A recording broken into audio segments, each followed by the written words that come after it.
Where did you grow up? On a sugar beet farm in Garland, Utah. Garland, Utah. Okay. North, Okay. 30 miles from the border, Okay. Idaho border. Yeah.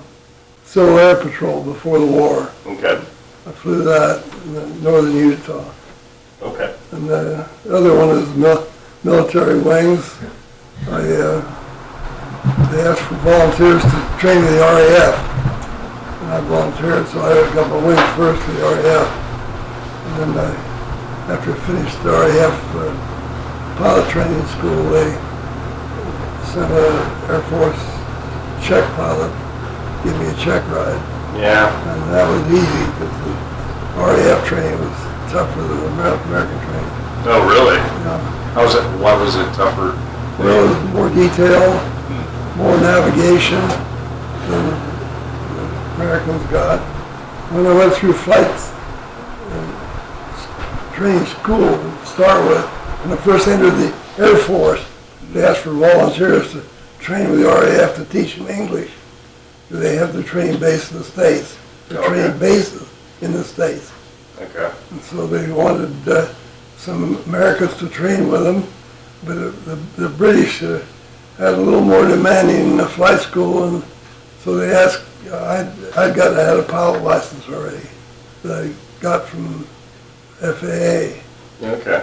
I had a program before the war, and I got accepted and got a private pilot license. And there's about 20 of us in the class, and when we got through, we put in $50 each and bought an airplane. So I was flying an airplane, the Piper Cub, before the war. Okay. That's where I came from. Wow, that's neat. So, A farm kid. Okay. I wouldn't have got it any other way, but we didn't have any. We had plenty to eat and lots of love. What more do you want? Yeah. So you were what kind of what things were on the farm? What was you producing? I was the third horse my dad had. Okay. What did you? What kind of farm was it? We had sugar beets. Sugar beets. That's right. Yes. Sugar beets. That you'd make more money per acre in that than anything. We had alfalfa too for feed the horses through the winter. Okay. No, I was trained, and they called me the active duty. Trained me as a pilot in the Air Transport Command. Okay. So I was flying transports all over South America, to England, Africa. Okay. During the war. Yeah. And then, so in 1948 was when the Blockade started. Yeah. Okay. And you were trying.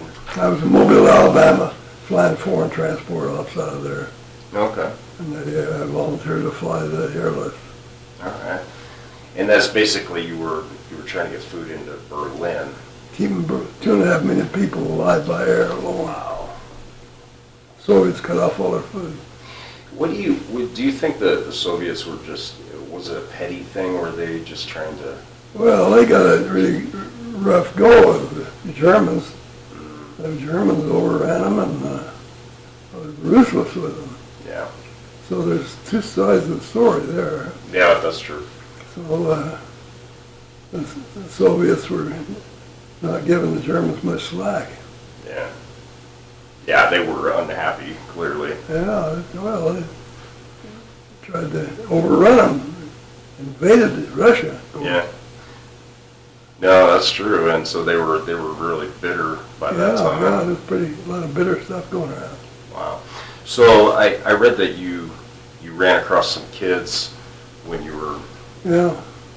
Well, there's a fence around West Berlin, of course. Mm-hmm. The fence. Berlin is the capital of Germany, of course. Mm-hmm. And when they cut up Germany in two halves, Germany ended up in the Russian sector. Right. And so, but Berlin is composed of the French, British, and American, and Russian sectors. Berlin was cut up. Right. And but the whole city was behind the Iron Curtain. So it was an agreement on transportation. Right. So anyway, that was a pretty bitter time. Oh, so you were doing that for roughly a year, but I read something you gave some kids, young kids, some sticks of gum. 2 sticks of gum. Okay. That's all I had, was 2 sticks of gum. Yeah. And I gave them 2 sticks of gum and broke them in half.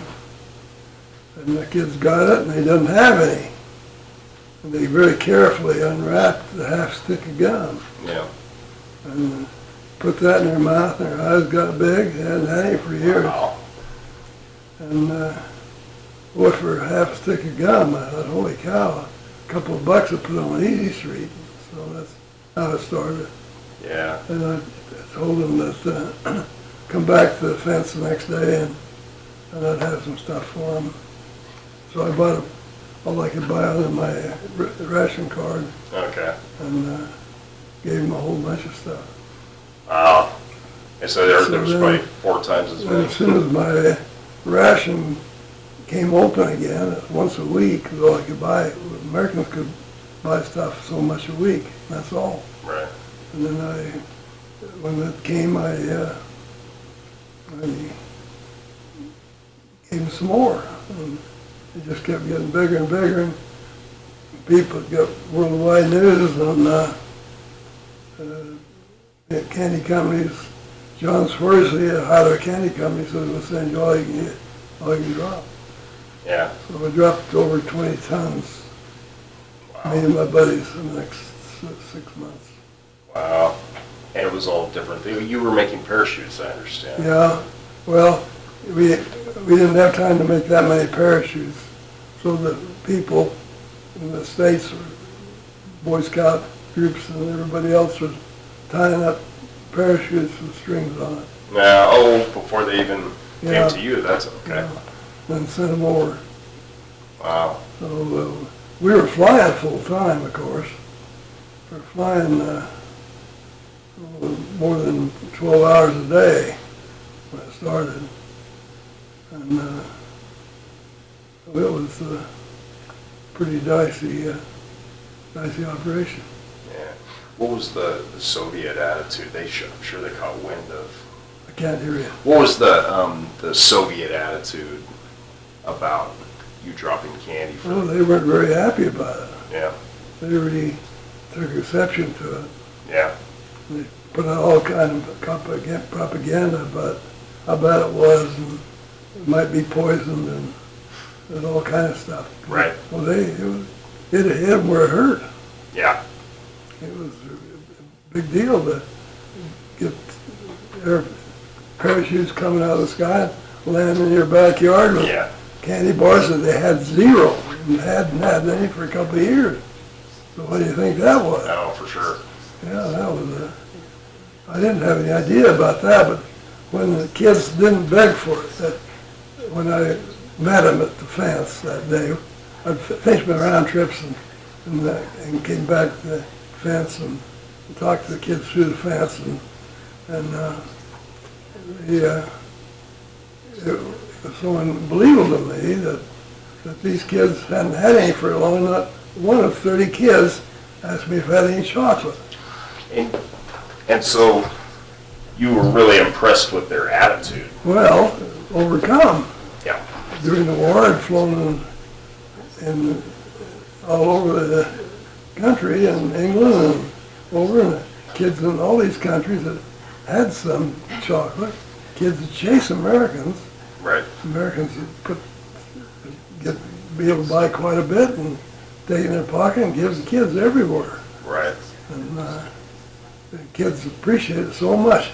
But the kids in East Berlin, they didn't have any chocolate for longer than the kids in the West.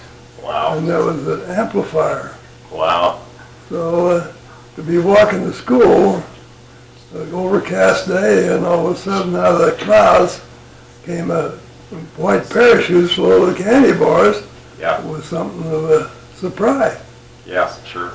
Yeah. No, that's beautiful. I And can. did it not only in the east, but in the west Berlin, but in East Berlin too. Mm-hmm. And boy, the East Berlin kids were thrilled with it. And then the Russians clamped down and said, it's our airspace. You can't be dropping stuff over our airspace. And Right. we kept doing it for quite a while. It became a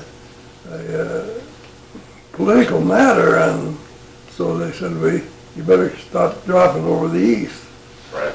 So it did, but we kept going. And the kids came over from the east to the west. Of course, they had aunts and uncles over there anyway, and Yeah. the East Berlin kids now moved to the west.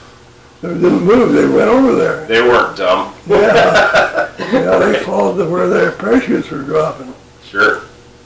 Yeah. Wow, that's interesting. Yeah, they're not dumb. Yeah. Well, it was a home run. I had no idea. I didn't have permission.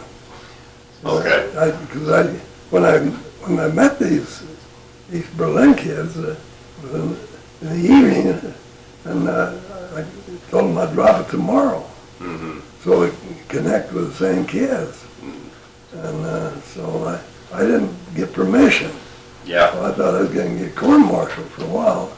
Colonel called me in, what are you doing over East Berlin? And I knew he knew, and I had to drop it the next few hours, because that's when I told him I'd drop it. And Right. I met the kids to make sure I got the right kids. Right. So I almost got court-martialed. Wow. But I didn't have permission to drop stuff over the east, for heaven's sake. Right. But I told the kids I'd do it tomorrow. And so that was a conundrum. Yeah. And then, so you just did it anyway. Yeah, I made it about 3 drops, and a newspaper guy heard about it, German newspaper guy, and he was on the ground where I was dropping it. And he had big headlines, chocolate bars, and East Berlin kids with candy bars. Yeah. And that was not good news for the Russians. Right. So they made all kind of bad threats, so we kept doing it anyway. Then had to quit dropping over East Berlin, but we kept doing it over West Berlin. The East Berlin kids just go across the border. Yeah. Yeah. No problem. That's so obvious. Yeah. Yeah. Did was your colonel? Was his name Tunner? I believe. Yeah. Lieutenant Colonel Tunner. Okay. He was my boss. What? General No, wait a minute. Not Tunner. General. Tunner was the boss. Tunner was the boss of the whole airlift, the whole operation. Okay. Yeah. Okay. General Tunner was the boss of the whole, and in charge of the airlift. Okay. Yeah. Yeah, and so okay, I read about him, and so was he? Why do you think he was so opposed to it? Just because? He was tough as nails but fair. Okay. You know, Okay. tough as nails but fair. He recognized the benefit. He was no dummy. Right. So he says, keep dropping it, but call me in. I says, what are you doing over East Berlin? I said, dropping chocolate on the nasty communist kids. He said, you can't do that. I said, the law of gravity is the same on both sides of the border. I pulled his leg a little bit, and then he got a little more tougher with me. Yeah. And he says, well, you know, Halvorsen, this is not standard procedure. I said, I understand that. Yeah. But I told him we're going to drop it the next trip, and they get the same kids that was so excited to talk to me. And so that's what I did. You will with me. You know, I'm a first lieutenant, you're a general. Yeah. I didn't say that. Yeah. But anyway, that's the way it was. And he's no dummy. He recognized the PR benefit of it. He said, keep doing it and keep expanding and keep me advised. Yeah. And I went away and went back to my buddies and said, hey, we got a green light. Let's get going here. For 23 tons, 25 tons. 23. We dropped 23 tons of candy handkerchief parachutes. Wow. How many guys did you have doing that with you at the height of it? We had it was my squadron from Mobile, Alabama. Mm-hmm. We had our squadron was called up to support the airlift. And we were flying foreign transport all over the world out of Mobile. Okay. And they called our outfit up right away to go to Berlin. And I wasn't on the list. And my girlfriend wasn't writing me good letters. Eventually the mother of my daughter sitting there. She was giving me a hard time. I met her at Utah State just before the war. And anyway, she said, okay, I'll keep doing it. I'll just drop them. put parachutes on it so it won't hit them in the eye and Yeah, hurt them, and right. do it. And all my buddies volunteered to tie up parachutes. I put out a target map of Berlin and where the last drop was made. And the guys that pick up that you're sending me, getting most of the drop was from candy bars tied up ready to drop Right. from the States. Now, that was my next question. The candy came from the States. Well, most of it did, Right. but we were also tying up the clubs, the officers club, the NCO club, men and women of that club were tying up on the scene too. Okay. Had big parties tying up parachutes, candy bars. But then they're sending them over from the States with in cardboard boxes about that big, all folded up and tied up ready to drop. We just cut the tops out of them. That's Wow. where most of it came from. Okay. Yeah. Wow, amazing. So I'm assuming that most of this chocolate was donated by Well, Milky Way and Milky Way. a lot of all the candy companies. Okay. I don't know any candy company that didn't send stuff over ready to drop. And a lot of them send over the boxes that weren't tied up yet. And we had the NCO club and the officers club tying up parachutes like crazy. Yeah, That's so cool. yeah. Yeah, it was, you can imagine, the kids in East Berlin didn't have any chocolate. And they have a chocolate bar come through the clouds and land their feet. It was pretty much heaven. So they literally from 45 at the end of the war, when the Soviets were really Yeah. tying up Berlin, until you started doing this in They had very little. very little. Yeah, but I don't know how much. They couldn't go in a place and buy a chocolate bar. Right. They couldn't buy a chocolate bar. What were the people living on in those? I mean, I assume it was some sort of communistic Well, ration. East Berlin is pure communist. Yeah. And that's an artificial line drawn to cut up the city and the free sector and the Soviet sector. Right. And they put some walls up to keep the people from escaping Yeah. to West Berlin. And Yeah. they had guards and walls and everything else to keep people from escaping. Sure. And they still escaped. A lot of them escaped. A lot of them were killed. I don't remember how many were killed. I don't know, 30 or 40 or 50, I don't know. I used to know those numbers, but Yeah. a little foggy. A lot of it has been a long time ago. People on both sides of the German border, East and West Berlin, the East Berliners wanted even more than the West Berliners because they didn't have Yeah. very little. Yeah. And the West Berliners did have chocolate and gum and stuff like that available, pretty well available. Not totally, because we're flying in condensed food to eat. We weren't flying in many candy bars. Right. Right. So it was fun to look out the window and of course my airplane was the only one doing it until I got caught. Mm-hmm. And then they said, go ahead. And so we organized it. I had a major map of Berlin in my in the flight line. And everybody who dropped would put a pin of the flag and where they dropped it so that we could scatter it around better. And that's how we did it. And so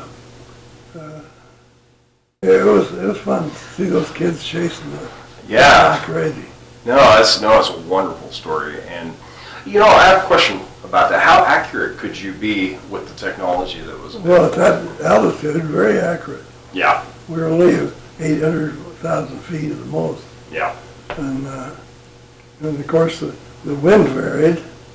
And if you had bad wind, then you'd scatter it all over the place. Well, and you were doing individual chocolate bars and things like that, Yeah. right? So I put 3 chocolate bars on a parachute, on a handkerchief parachute. All I right. had a handkerchief. They sent me handkerchiefs like mattress parachutes. That worked perfect. Okay. Put about 3 candy bars on a parachute. not at first, because we didn't have that many supplies, but gosh, we got supplies out the ears. Yeah. So put on more than one parachute and handkerchief, and I couldn't believe it. Yeah. I got letters of kids going to school in the winter time, and through the fog and cloud, suddenly out of the cloud right above their head came a parachute on a handkerchief. And I got, well, there's articles in my book, the letters in my book. That's awesome. We're gonna have You to can get take that. You can take that book with you. Really? Sure. Oh, that'd be wonderful. Well, we'll talk about that later. I'm still interested. So I got a question for you. What was it? The first time you got caught, and then they switched gears. Your colonel and your general. Colonel Hahn, he's a Colonel Hahn. lieutenant colonel, called me in after I came back on a flight to Berlin. He says, Halvorsen, what are you doing over Berlin? I'm flying like mad, sir. He said, I'm a stupid. What else you been doing? And he came out in a German newspaper. Yeah. And then he told me, he said, well, you know, you're in the military, you're supposed to have permission to go dropping stuff out of airplanes. Right. Bombs are all right, but candy bars, no. Right. Bombs are okay. So he said, you got to have permission. Yeah, I know, sir, I know. I told the kids I'd do it the next day, and so I get the kids that were super grateful. Yeah. And so he said, well, keep doing it, Halvorsen, but keep me informed. Okay, that's the same person. Yeah, Okay. yeah, same guy. Okay. He said, but keep me informed, so we kept him informed. My buddies did it, started doing it then. Right. And the candy company said, how much of this stuff do you want? Wow. How long did it take for it really to catch fire and Oh, people yeah. notice it? Really quick? Hershey's was the big one, but all the big candy companies says, we'll send you whatever you need. Let's see, what was it 30 tons we dropped, Denise? 23. 23 tons. 20 tons dropped and 3 tons delivered on the ground.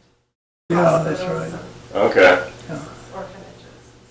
And this is in a 6-month period. Did you feel like it caught on really quickly and Oh, everybody yeah. noticed? Oh, yeah, when Yeah. the general said, go ahead, well, it went crazy.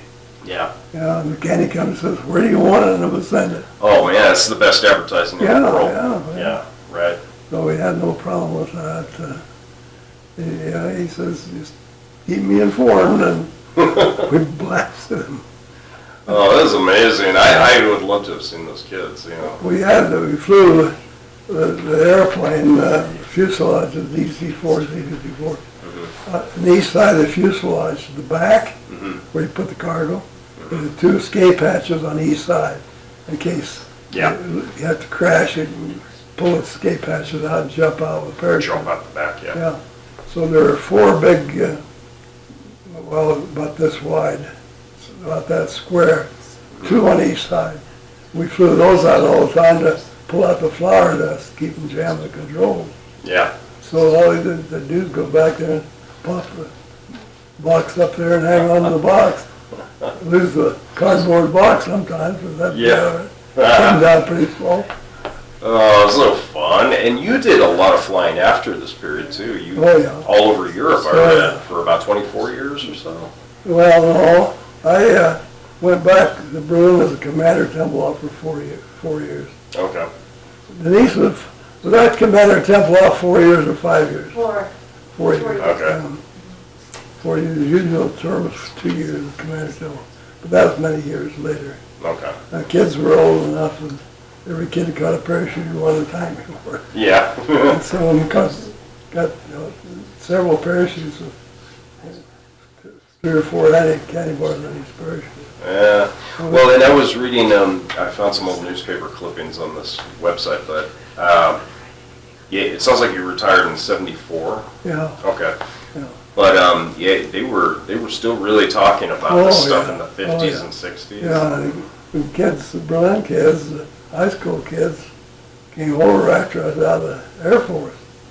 Came over and to meet me, and Yeah. we had visitors writing letters forever. Wow. Yeah. Yeah, it was, well, it was just natural reaction Yeah. to something that was critical. Didn't have any, period. Yeah. Well, and I can picture like the metaphor of the dark cloud and the candy coming out. Yeah, Some kid. Candy bars and Yeah.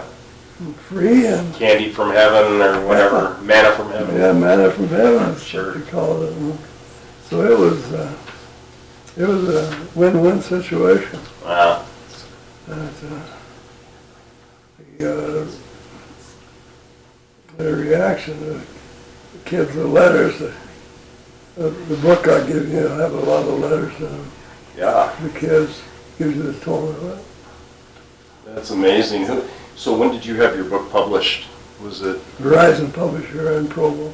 recently or? Yeah, no, it was, what's the date on the book, sweetheart? Oh, I was just curious how This recent. one, I think this is the 5th or 6th edition. Okay. I'd have to look. So you've done several updates on this book. Yes, Oh, yeah. this It's been one out for a came while. in 2017. Okay. This is the newest, it's the 70th anniversary edition. Okay. 1995. Can you, would you mind telling me about your uniform? Yeah, this is a battle jacket. Okay. A short one that was in the Army Air Corps before the Air Force. Okay. When the war started, we didn't have a separate Air Force. When the war started, we didn't have a separate Air Force. And we didn't have a separate Air Force when the blockade first started. But right away, we got one Air Force, one Army, and one Navy. Okay. And these wings are the Royal Air Force wings. Royal Air Force, the British. British Right. wings. And when I got called up to go to flight school, they said, Halvorsen, you already got a pilot license. And we're furnishing some Army Air Force guys to train with the Brits to teach them how to speak English. The Brits? Well, yeah, we trained the Brits. The Brits were in battle. Right. Everything was battle. We were training their pilots, new pilots in the States, a number of states, mostly Southeast. Mm-hmm. And so when I checked in with the Air Force, they said, you got a pilot license already? We need you to train with the Brits to teach them how to speak English. Because we train them in the States. We trained the green British guys to be pilots in the States. Okay. And so I said, boy, that'd be fun. I'd like to do that. So I got these wings first, RAF wings. Yeah. And then I went, when I finished with the Brits, sent me back to the Army Air Corps. And they said, well, those wings are no good here. You got to have a test pilot, buddy. Yeah. But in the Brits, we had twice as much aerobatic training as we did in the American training for your wings. So, Right. man, we did things the Air Force never thought of. Right. So you had double training. we had to take check pilot, Army Air Corps check pilot. And he says, oh, show me whatever you did. Well, he says, holy cow, you do all that? Yeah. So it was the Brits spent more time training the fighter pilots than the Air Force did at the time. But anyway, I trained with the RAF. Right. RAF check pilots, the whole 9 yards. Yeah. Got the wings, and then they said, Halvorsen, you got to get an Army Air Corps test. That was simple. They didn't want you turning into a British pilot. Yeah, the Brits are, well, you've got to hand for them. They've been through fire, and they knew all about that. Oh, okay. So it was a great experience training with the Brits. Yeah. Could hardly understand them. Now I was going to ask you about that. That's what you meant speaking English, Yeah, because their accents are so From right. all parts of England, every kind of accent you ever heard of. Get used to one, and you come up with another one. Right. Yeah. Well, that's wonderful. Yeah, that's the uniform I wore. Okay. These are my Army Air, this is my Civil Air Patrol. I got this before I went in the military. Okay. I got them before I got in the military. And these are the command pilot wings. The normal wings are just the bottom part, but it's got a star and a wreath. And that means I got so many hours of flying time. Okay. This was after, these wings were after the airlift. Not very too long after, but the star and the wreath are indications of 2,500 hours minimum. Okay. And so many hours of instrument, so many hours a night. Right. The normal Air Force wings are just these bottom wings. Okay. Without the next level is the star without the wreath. The star with the wreath has got the most time. Okay. And that's something you see a lot in the military is, Yeah. right? And these are the wings I got before the Air Force. Civil Air Patrol. Civil Air Patrol. And these are the Air Force wings I got before I got these. Right. Right. Yeah. This is an old battle jacket. It's in good shape. Through the airlift. Yeah. Well, You before want me to put it that. on the? Oh, it's wonderful. I love it. That's a great patch. And I bought it used at a military excess store. oh, did you really? There's always fun stories like that. What wait, did you? I like the short jacket instead of the long one. Yeah. I got the long one too, of course. Was the long one too hot? Did it make you? No, that's all right. They had a summer version. Yeah. I got a summer and winter Air Force, regular Air Force. What did you get any special? Ooh, well, I was just going to ask about this. I was just going to ask if you ever had any special awards or That's from the President of medals. Germany. Wow. The Bundesverdienstkreuz, the German Service Cross, the Order of Merit, Okay. from the President of Germany. The president of Germany, Yeah. not a chancellor anymore No. at this point. Yeah, President. yeah. Right. And what was his name? No, oh my gosh, I'm sorry. I can look it up. it's there. It's okay. I'll look it up. I'm getting old. Well, I've always been really interested with because I've heard people say that the German military is very similar to the American military in some ways. Well, we kind of trained them at the end after the war. Okay. Yeah, Mechanically speaking. yeah. Yeah, that's very interesting.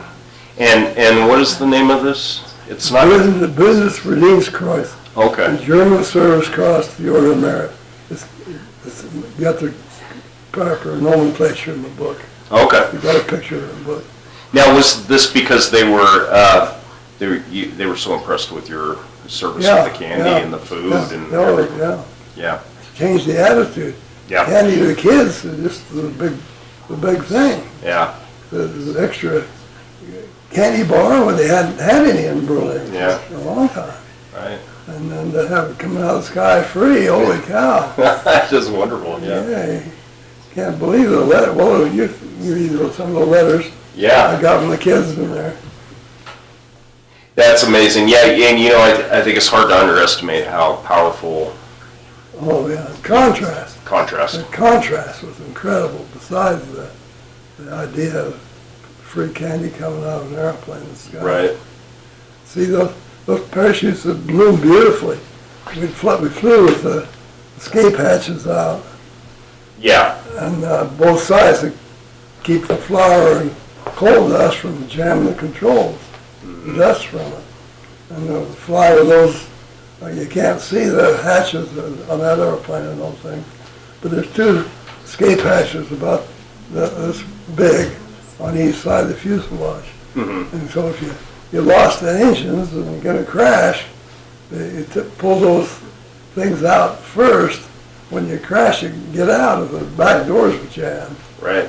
Right. So when we flew with those out all the time to get rid of the flour and coal dust, Yeah. because that was jamming the controls. Wow. That stuff was, flour and coal dust was getting under the floorboards into the pulleys. Did you ever have to ditch out of an airplane? Have what? Did you ever have to ditch out of an airplane? I never had to jump out of one. Okay. I've had two engines quit on one side. Wow. Came in on two engines.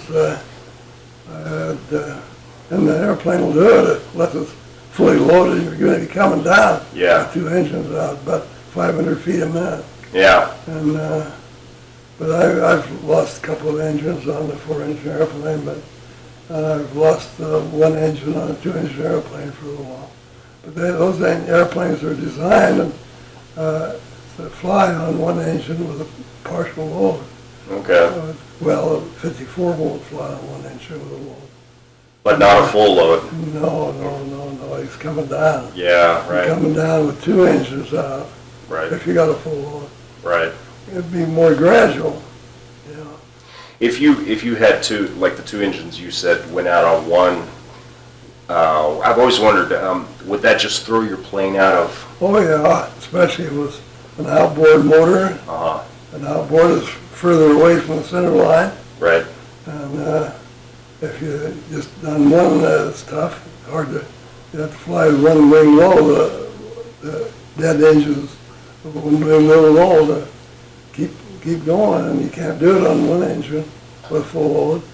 Well, and that's what I was going to ask. Like, how did you compensate for that? You said 1 wing low. You're cranking a lot of rudder. Okay. And put back the airplane, you got a rudder, a vertical rudder. Right. And you crank in that to help keep it going straight. Okay. But if you got down to 1 engine, you're You're in in trouble. trouble.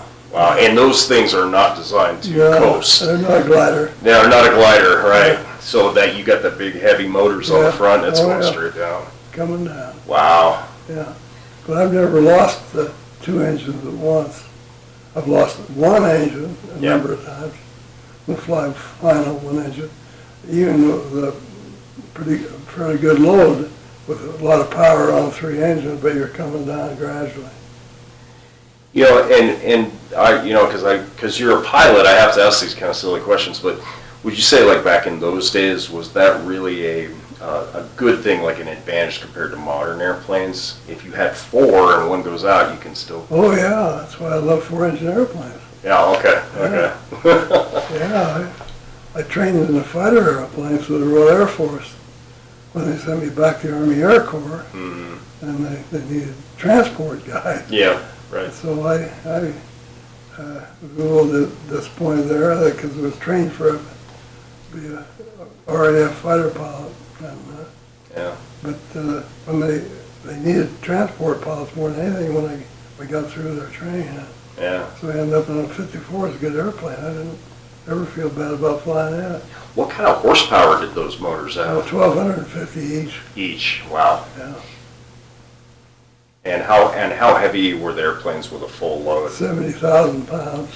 That's Total 3,500. weight. Yeah. 35 tons. Yeah. Wow. That's the total weight of the airplane and the cargo. And whatever it is. Yeah. That's a lot of weight to be flying, pushing through the air. Yeah. That's a lot of tonnage going through the clouds and fog and smog. And Yeah. Yeah. When you were first flying, you know, when you were a civilian air pilot, did you ever train on any? I don't know what they're called. The old motors that had the pistons coming around. oh, that's what it was. That's what it was. Well, that's piston engines, yeah. The pistons were on the. Yeah, a round circle of Yeah. pistons, all connected conrod, connecting rods to the drive shaft. Yeah. Yeah. That's interesting. Oh, yeah, that was the technology. Well, and I've heard the ones probably more older than the ones you're talking about at your period, but I've heard the older ones, it's, you know, 1 speed, you're on and off. Well, I wouldn't say that as a general rule.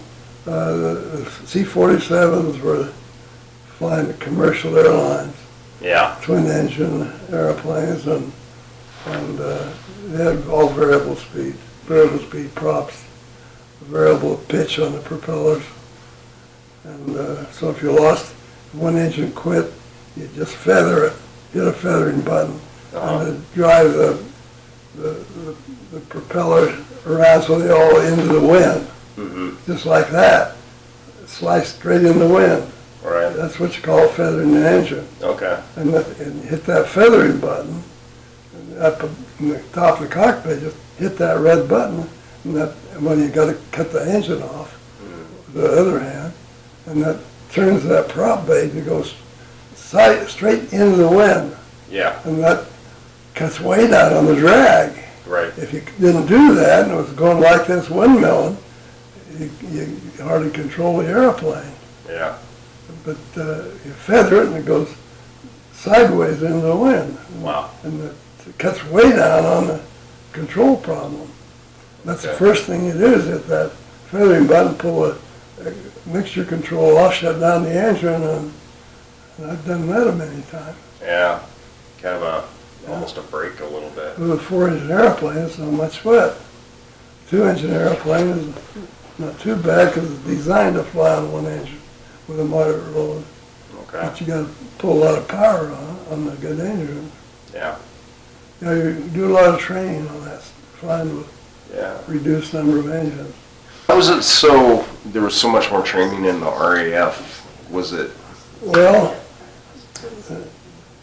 they've been through the ringer, mm, and they knew where the important train needs to be and how much. right, And we were putting out pretty much the standard, whatever we did, what we understood. We changed ours quite a bit into the war, but they knew what they were doing. But anyway, it was an interesting arrangement. We were giving everything we could to the Brits, and yeah, trained their pilots in the States too. right, That's how I got involved in it. I ended up being the squadron commander of the British squadron, and I'd had some military training at Utah State University. I was waiting for my call. I went to Utah State for 2 quarters, and I took military science, and so I had that experience. So they said, "You're in charge of these RAF guys." no, yeah, I trained the RAF guys in ground maneuvers.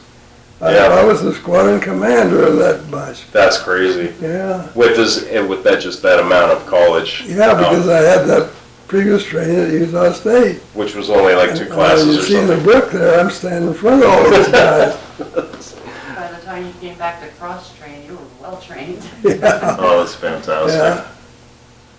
Wow. So, and I'm jumping way ahead, so eventually you retired as a colonel. Yeah. Tell me about that. Well, I was a farm kid. Mhm. And the only thing you knew about airplanes, they flew overhead when I was digging the weeds out of the beet patch. Right. I would go up there and back to the dirt. And so when we did take a newspaper, that was about as civilized as we were on a farm. Oh, geez. And noticed in the newspaper, just before I signed up, that the Brits were going to be trained in America. The pilots were going to be trained. They had plenty of congestion in England without training pilots in England. So they in Canada and in America, they were going to train them there, and that's when I saw that, I signed up right away. Before the war, our government knew we were going to be in trouble. So across the country, they started a pilot training program. And the trainer taking guys and qualifying for a pilot license.